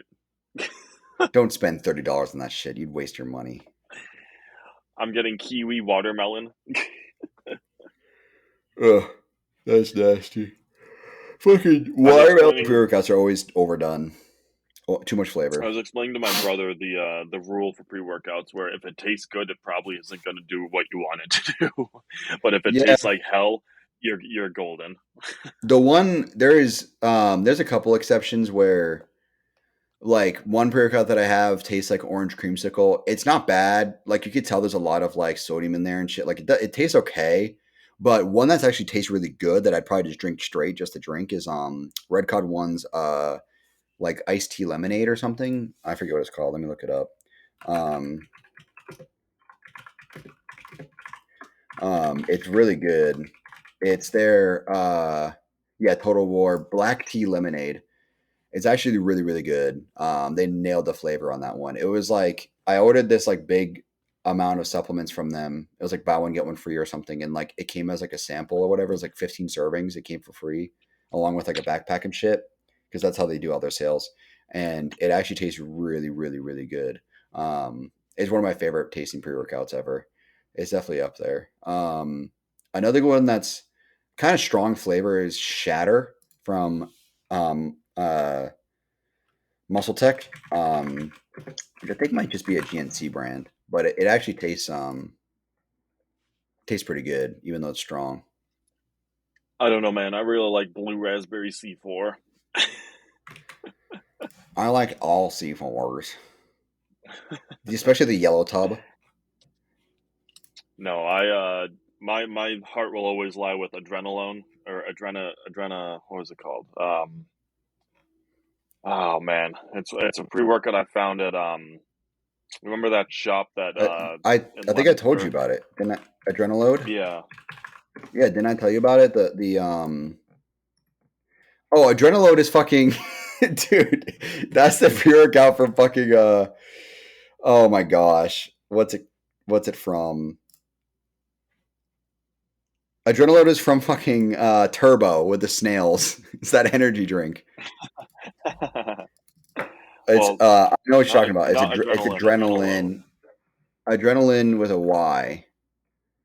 Let me see. I Yeah. think it's adrenaline with a Y. It's from Black Market Supplements, I think. Yeah, adrenaline, adren.o.lin. So it's adre dot. There's like capital N, capital O. So it's like nitrous oxide. Adrenaline. They have a nootropic version and they have the pump version. They have two different versions, I think. Yeah. I found it's on Amazon. That's convenient. Maybe I'll just pick some up from Amazon. $49.99 for 25 servings. That's not enough. No, I know, but I'm telling you, it's my favorite, and the stim that I got from it was absurd. Let me see. I gotta pull up the actual brand because this isn't it. Um, you're talking about the nootropic one though, right? Yeah, yeah, yeah. Well, there's the pre. Yeah, it's just black market pre, and of course it's fucking proprietary. I gotta look this up because now I gotta find it. I have some in my cabinet, I think. Yeah, there it is. Nootropic adrenaline black market. Yeah, okay. Where is the nutrition label? I don't see it. Oh, there it is. It's because If you buy it from black market, it's even more expensive. Oh my god, yeah, $55 $54 for the thing. for Yeah, 25 servings. I mean, you get that 25 two. though, so technically it's cheaper per serving than it was on Amazon for the regular one. But it's like the pump is kind of on the lower side. It's just citrulline, but 3,000 milligrams. But the energy is Yeah, pretty good. 300 milligrams of caffeine, 3,500 milligrams of beta alanine. There's also alpha lion's mane, tyrosine. Let me see. Yeah, that's pretty much it. Alpha GPC. The one that I really like that I just had recently. Man, I gotta Google it by flavor because I forget the brand. If you guys ever able to try out Boom, I think it's Boom Energy. Um, for the energy boom! drinks, I Here think it's goes the boom. something like that. Boomer. It's a local brand. Well, not really local, but it's Yeah, local is well, the dude who's making pre-workout in his basement for you. well, no, it's local to me, but it's not like they only sell it in North Carolina. Is what I'm saying. Um, Yeah, Yeah, here it is. This is the stuff I was thinking before. Inhuman pre-workout. Inhuman, they have an orange creamsicle flavor. Let me see. Yeah, it's got good citrulline's on the lower side though, 5,000 milligrams, but good amount of caffeine, good amount of focus and stuff like that, and it tastes pretty good. But I think isn't it Boom Energy? It's local to. Why am I drawing a blank? It's local to me.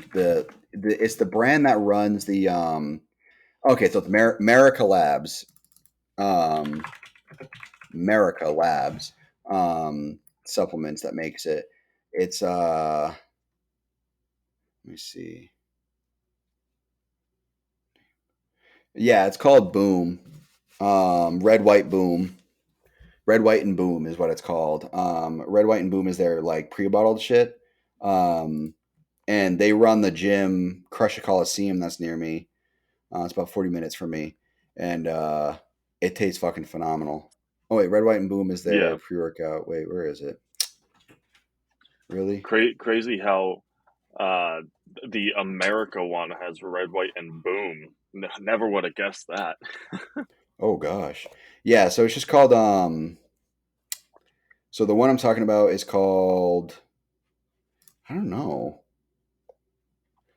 This one's saying like full case of County Fair is the flavor name. I don't know if I want to drink that. Maybe it's Daytona Beach. It might be Daytona Beach. I'm not sure, but yeah, it's called America Energy Drink. Red, White, Boom is if you guys ever see that, it'll say Boom in big blue letters across the can. So if you ever see that, definitely try it out. It tastes phenomenal. It tastes very very good. And it's pretty cheap too. $15 for a 12 pack is really not that bad. Yeah. A little over $1 each. But yeah, so that's our supplement talk for the day. Yeah. Always talking about I'm supplements. coming right near the end of my crazy bulk supplement program, whatever I'm calling that Yeah. stack. So I'm gonna do, bicep measurements, chest measurement, like all Yep. the measurements I did beforehand, and see where I'm at. Weight wise, I've kind of I was about to ask you leveled that. off at right around right. I This morning I weighed in at 207.5, and on a heavy day, it's like, and by heavy I mean after going to the bathroom and everything, just how much I retained. Like heavy day, somewhere around like 210 I've gotten to. So you know, size wise, I'm looking bigger too, so I know that I feel better with it. But probably not going to continue it just because there's cheaper ways for me to spend Mm-hmm. on supplements. So For sure. it was a fun little thing to try with my D-Bal and my Yeah, D-Bal, Doranabal. and Testo Max. Oh, I can't stand the fucking names, dude. That's so whack. Can't stand it. Um, but yeah, well, I mean, I was curious what your overall results were going to be, so we'll be able to see that now that you're pretty much just about done it. So that's good. Yeah, I mean, for sure, my arms got some size and my chest got some size. Yeah. Um, my legs, I don't know if size, but little bit of definition in my quad split. But other Hmm. than that, nothing too out of the ordinary. And for essentially almost $200 a month, I'm not I'm not going to keep that going. It's fucking wild. Um, that's up there. That's a lot. That's almost like arguably more than like anabolics are. Yeah, Like that's a lot of and that money. was a stack. So like, Yeah. obviously, if I did like just their like natural testosterone booster, then like, Yeah, it wouldn't have been as then much. it's way less. Yeah, it's like Yeah. 50 a month, I think. There's very few like there's no test booster that's over the counter that's like that. There's nothing like that. But there Yeah, are supplements that support testosterone production yeah, that are good. I think it's Testalize. Species Nutrition is a good brand. I think it's Testalize from Species. Yeah, Testalize from Species Nutrition is a good one.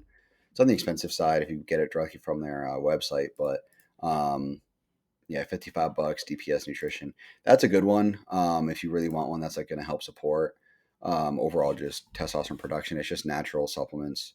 Nothing crazy, but um, yeah, it's I can't say the term like test boost or test boost or anything like that, just because it's not fucking real. It's either Yeah. you just make testosterone in your body. You can get like, I mean, in your older years, you can get like medicinal, like prescribed things for it, and that's real. Yeah, But yeah, not when you go to Walmart and you see the the shredded dude on a little bottle that says testo boost or something like that. That's not real. yeah. There's also like those what's it called? There's also like why am I drawing on the blank? A blank on the fucking brand name.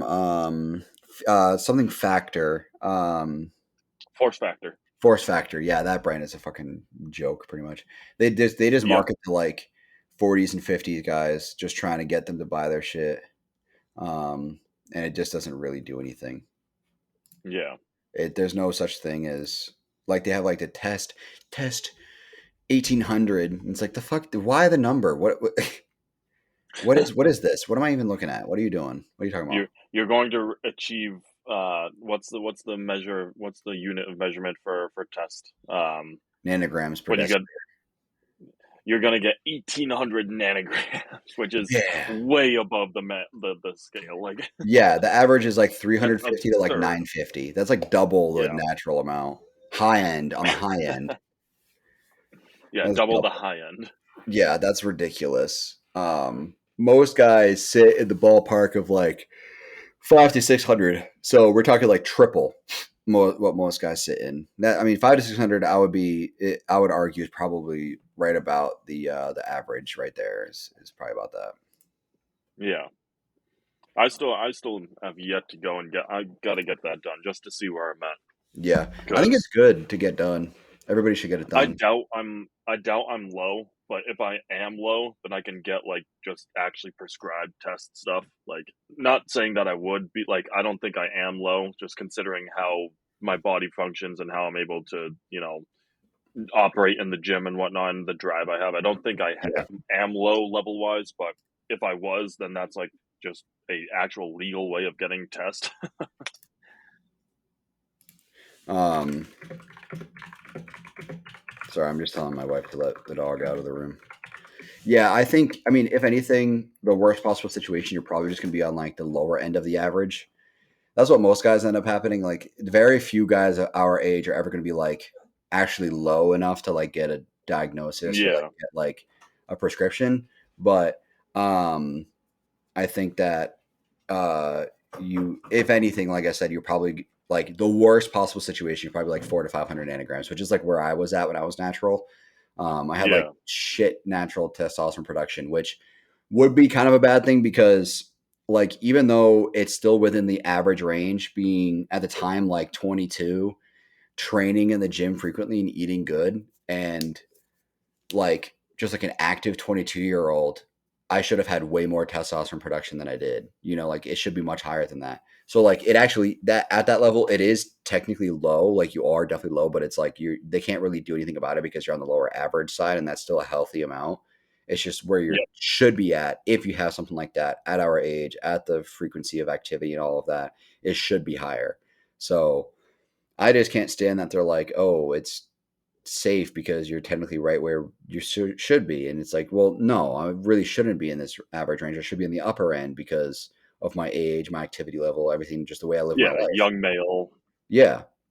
But they don't care about that. They just care about the overall number, regardless of how you live your life. And it's like the BMI. It's like BMI is just a judgment roughly of like a general idea of the average person as far as like where they sit on the scale. It's like muscle and fat are not taken into account. It's literally just weight versus height. And that's like what hormone production and hormone measurements are, like the averages and all of that is like they're not taking into account lifestyle, age, genetics, DNA, ethnicity, nationality, culture. They're not taking really anything into account simply besides just what your actual readings are and what they see on average throughout the average person. It's like even so like it gives you a good idea and you can kind of base it off of that. So like somebody I know recently got like 400 something on his total test, and it's like that's on the lower side. It's like that's not very good considering his age and all of that. So he's talking about doing TRT, and it's like I think that'd be a good thing because you should be a lot higher than that. I mean, Yeah, even like 150 nanograms or sorry milligrams of test, I'm probably like I think when I got it tested, it was like 1,200 to 1,300 nanograms per deciliter. That's my cruise. Like that's like a just to get by. Like that's a like it's not really like like you should really be cruising on like 100. 100 is like probably in the average range, but like 150 is like still a little bit anabolic, but it's like a cruise for me. So even with that, like I'm like, oh, okay, I should be producing a lot more. Like just like that cruise alone just kind of tells you a lot. And even if you got like a diagnosis and was able to take, TRT, it'll just drastically improve anybody's life. I mean, I'm a huge advocate for just getting tested. And that's not even including what people identify as. Like, oh man. Yeah, if you're even a guy. There's a clip where it was the meme. Oh, I was gonna say the memes where it's like, "Hi, I'd like testosterone to make myself healthier, and I'd like to gain some size." No. Hi, I'd like testosterone because I feel different. Yes, take. Yeah, that's really how it works. It's fucking absurd. There's this other clip though that I'm not gonna say what the meme was, but it showed a SpongeBob lifeguard and it was like, the lifeguard looked and he was like, "Dear God, it's a guy." Oh, it's a guy. Yeah. But yeah, no, it'd be great if you could be like, I identify as extra male. Can I have more testosterone? I mean, God, I'm in Massachusetts. I could probably get away with that. How progressive it is up here. Yeah, for real though. Honestly, you could just be like, I just want more, and they're like, okay, here's some. We want money. You want money, so take it. Here you go. Yeah, not like Big Pharma's gonna stop me from spending money on what I get them. Yeah, exactly. They just want your money. Give me all of your money. But yeah, I don't know. We're in a weird state right now, but I also learned recently, speaking of that, actually, I just learned the situation of why anabolic steroids are illegal in the first place. It was one kid that did it. One kid that did it. And he was a baseball player and he started taking steroids. Nobody knows where he got it from, but he ended up hurting himself from it. And once he hurt himself, he ended up killing himself. And because of that, before he killed himself, he said that he got it from a pro bodybuilder or something like that, right? Like the steroids. So his mom like raised hell and went to like the FDA and CDC and all this shit and just like sued the shit out of them. So like Ronnie Coleman was talking about it on a podcast because he said he was actually called to the federal court to like testify on behalf of bodybuilders, and like other bodybuilders were called too. And because of this one kid's death, I also got to mention that he was predisposed to self-injury. He was predisposed to extreme depression, extreme anxiety. Like he was not like just some normal, like 100% healthy. Mental health was 100%. Everything was 100%. He wasn't just 100% and then all of a sudden decided to kill himself because it was on anabolics. Like this was already a pre-existing issue, a pre-existing condition. And the amount he was taking just really elevated that and really just made it that much worse. And then it resulted in, unfortunately, him taking his own life.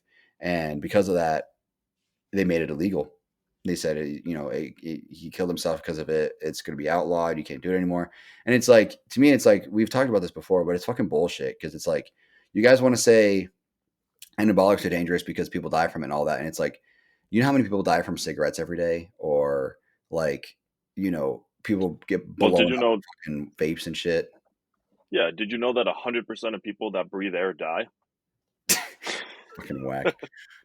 Oxygen slowly kills us. It's poisonous. We just die around 80. It takes longer for each person.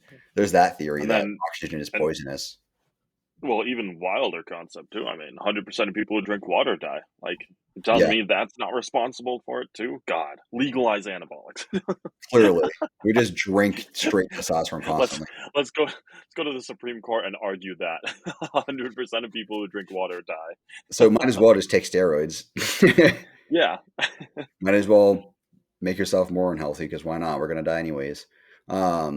I don't know. So it just sucks because it's like you guys let one bad apple ruin it for the rest of us. But then you have stuff like tobacco, well, really cigarettes ultimately that kill people all the time, arguably every single day. And yet you're not doing anything about it, Granted, there's lobbying and all of that and there's money behind it. And there was no money behind steroids because those small clinics that were diagnosing and, really prescribing any sort of anabolics, And if you even did, most people didn't even go to these clinics. They'd actually get it from a guy, like a drug dealer. And so they weren't making any money off of it. There was no lobbying from it. So that's why they were able to outlaw it so easily, is because it doesn't affect the government. Where if they were to outlaw cigarettes or alcohol, something like that, that really does kill people every day, they lose a lot of money, because, these politicians lose all this money that they're getting paid to support these companies. So it's really unfortunate that that's just the way it is. I think personally, I think that I don't think that necessarily steroids should be over the counter legal, but I don't think it should be completely outlawed. And I don't think you should get arrested for it. I think it should be misdemeanor, because it's not like weed or like anything like that, where like there could be secondhand usage. Like there is literally no secondhand usage. So you're only affecting yourself.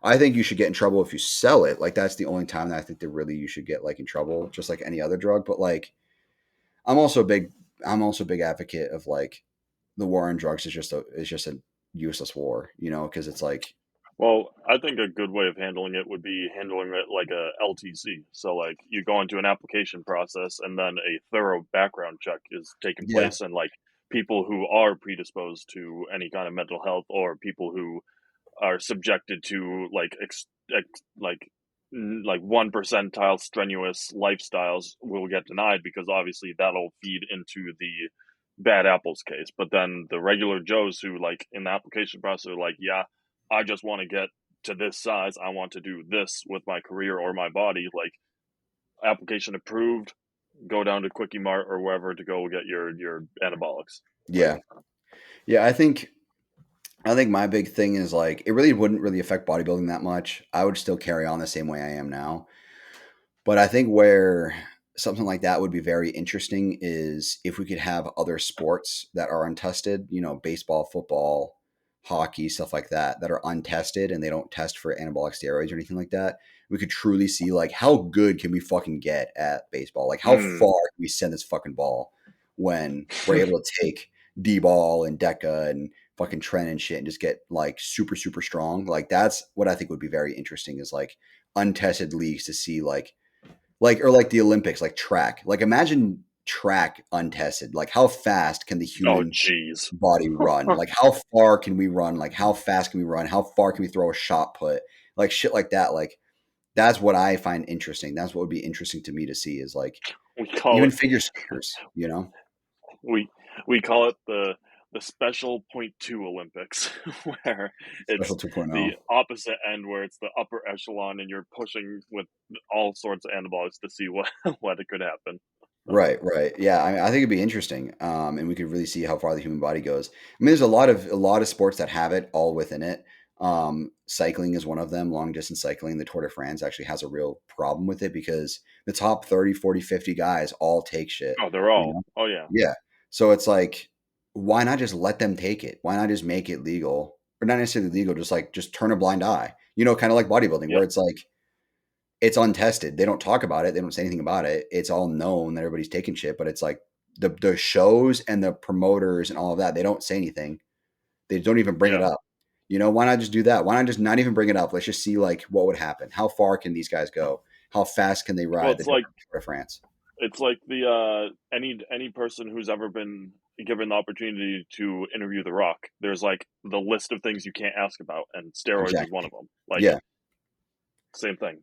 Right. It's just like it's very much don't ask, don't tell. But I think in bodybuilding it should be spoken about more, so that kids don't get hurt. And I think so. Like something like the Tour de France, you're not going to see a real big issue, because the people who are typically competing in that are on the older side, where bodybuilding in the gym is very much a younger sport for the most Yep. part. So that's why I think it should be more transparent in bodybuilding specifically. But in other sports, I think it'd be very interesting if they can have those tested leagues, where not tested, like untested leagues, where doctors are involved and you have clinics involved, where like you can't. So like here's my thing, is like, for it to work properly, I think that you can't just like order it from a guy and just start competing in that sport. I think you should be like involved within their doctors. They know how much you take and they prescribe it or whatever. Like you like go through official channels to actually compete in that version of it. That way they know that like you're not abusing it, like you're using Yeah. what's actually efficacious, what's actually going to help you, you're eating, you're training properly, everything like that. I think that'd be very interesting where it's all monitored, especially on the professional level where it's like fully like officially monitored by a medical team and you're doing proper usage of the anabolics and see how far we can go as a species. I think it'd be very interesting. And I also wonder too, at the same time, if long-term use, I don't know if this is ever going to be proven or anything like that. One of my things that I think about sometimes is if long-term anabolic usage will then translate into genetic material and be passed on. So like, Yeah. if I take testosterone for most of my life, would I technically be able to pass that on to my kids to have naturally higher testosterone levels or something like that? You know what I mean? Like, I wonder what the long-term effects of something like that is because it's so new. Yeah, there's a chance. Yeah. So I wonder that too. I wonder how far we can go as a species, but all that will come in time.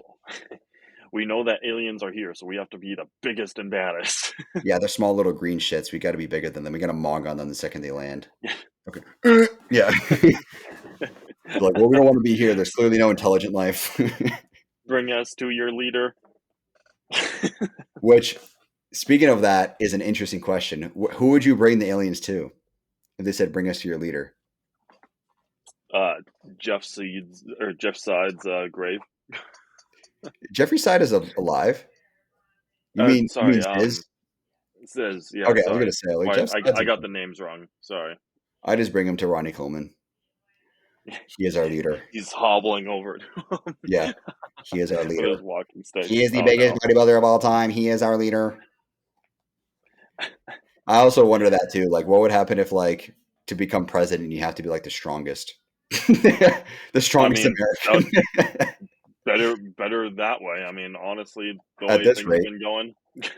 Can we run a test to see who wants it the least amount, and whoever wants it the least amount is the one that gets the presidency? Jesus.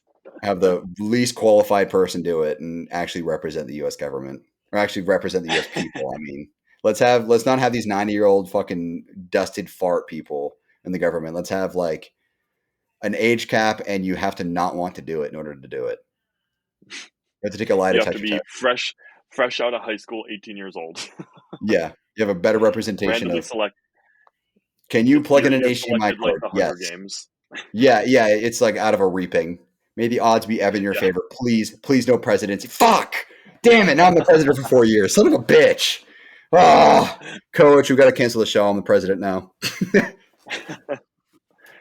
That'd be funny though if someone was an active bodybuilder while president and like going and doing shows, and you just see the Secret Service instead of all the other bodybuilders on stage. It's possible. The youngest age for president is 35. You could totally be on the Olympia stage as a president.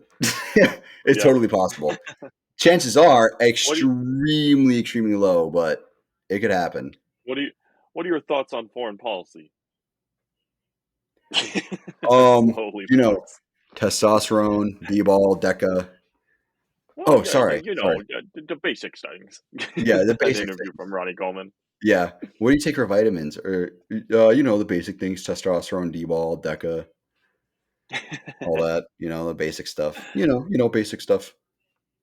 I cried the first time I saw that. I was laughing so fucking hard. Like, I genuinely could not breathe. Like, because it said, what vitamins are you taking? And it was listening to that. And I was like, I was deep in a fucking cycle at that point. I just could not fucking handle it. I was like, it was like a strong test and primo cycle when I saw that. I just fucking lost my shit. I was like, that's so good. That's so funny. But yeah, good stuff. Next time you guys hear from us, I'll be either done the show or about to do the show. I don't know when we're going to record next, but I know I can do Sunday evening because Paige is flying out at like 2 on Sunday. So, well, I was going to say, even if we wait until Monday and do it in person, we could do that too. Yeah, we'll see if we have the time. I don't know if I'll have the time when I'm up there because I'm only there for a few days, so we'll see. But if you guys don't hear from us next weekend, just know that we're going to be posting. Don't worry. We'll figure it out. Yep. If we have to do an hour or something like that, that's fine. We'll figure it out. Yeah, we'll figure it out. Yeah. All right, y'all. Thanks for listening, guys. Peace. See ya.